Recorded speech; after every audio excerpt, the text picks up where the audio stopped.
দেশের ১৭ জেলার উপর দিয়ে ঘন্টায় ৪৫ থেকে ৬০ কিলোমিটার বেগে দমকা অথবা ঝড়ো হাওয়া বয়ে যেতে পারে। সেই সঙ্গে অস্থায়ীভাবে বৃষ্টি অথবা বজ্রবৃষ্টি হতে পারে বলে জানিয়েছে আবহাওয়া অফিস।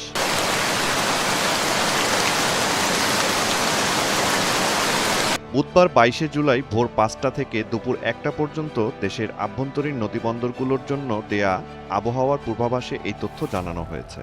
এতে বলা হয়েছে রাজশাহী, পাবনা, বগুড়া, ঢাকা, টাঙ্গাইল, ময়মনসিংহ, ফরিদপুর, যশোর, কুষ্টিয়া, খুলনা, বরিশাল, পটুয়াখালী, নোয়াখালী, কুমিল্লা, চট্টগ্রাম, কক্সবাজার এবং সিলেট অঞ্চলের উপর দিয়ে এই ঝড়ো হাওয়া বয়ে যেতে পারে।